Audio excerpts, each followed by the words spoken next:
is Samantha Mowat.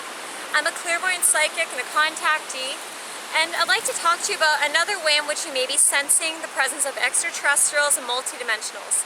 A very common way in which you may be encountering these beings is when you're sensing their energetic presence within your vicinity, let's say within the room you're in or around your home. One of the ways in which you may be sensing them is the feeling of someone watching you. In particular, if you live out in the country, or if you go to the beach, or if you're somewhere where you don't have a lot of external energetic sources to contribute to new energy feelings. So what do I mean when I say that? Well, if you have a lot of neighbors nearby, like if you're in a condo or an apartment or if you're in a townhouse, you're probably going to have a lot of other people's energy coming into your energetic field, and that could be what you're picking up on. But if you're out in the country, you may have a better ability to distinguish what is your energy versus what is a foreign energetic presence. So one of the ways in which I've often felt extraterrestrials or multidimensional beings, or even spirit guides, is when you're at home, whether you're walking around your house or you're reading a book, you may have the sense of someone watching you. And when this happens, you really want to take a moment and kind of determine who it is that is watching you. Sorry about that throat chakra imbalance. So take a moment, feel the energy, feel where in your body you're feeling it. Does it feel like it's a gentle presence behind your back? Does it feel like it's a warm hug?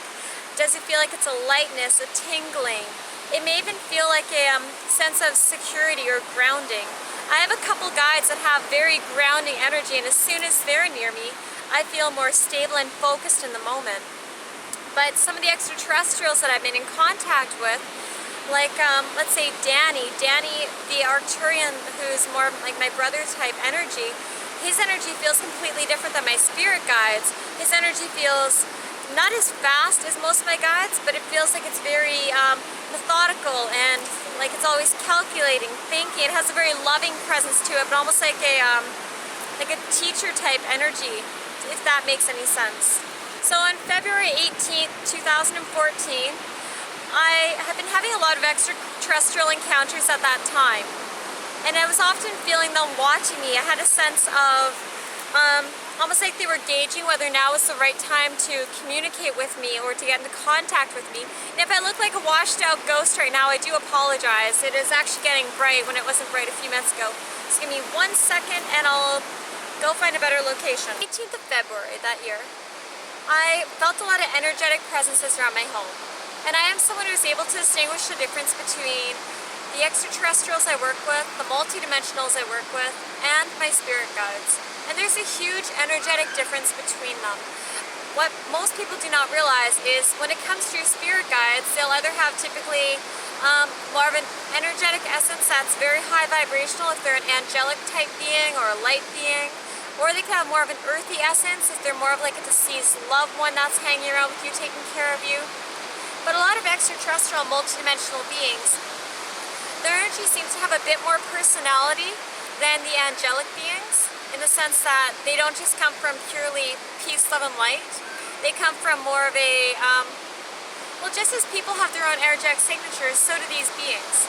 So anyway, getting back to the point, when I was having this energetic presence move around my home, I often could feel them watching me. They were being very attentive as to how the contact I had had in the last month, in the last couple weeks even, was affecting the way I was interacting with the people in my life and the way in which I was taking it on an emotional, energetic, even psychic level.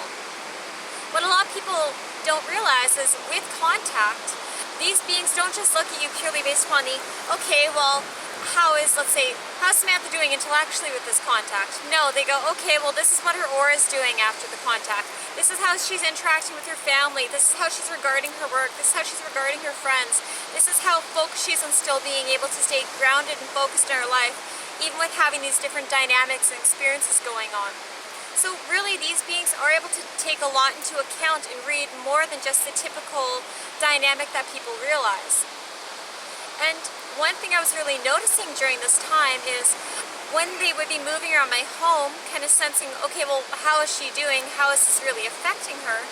I kept getting the sensation of them wanting to talk to me, but pulling back because they were just as excited to communicate with me as I was to communicate with them, but they were trying to be very considerate and do it in a way in which I would be comfortable yet not overwhelmed.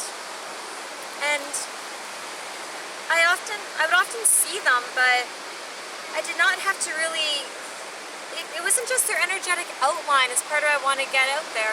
It wasn't just invisible beings moving around. It was a quick flash of saying, oh look, there's a being there for a moment, and then, hey look, we're having dinner here and there's this invisible outline moving around.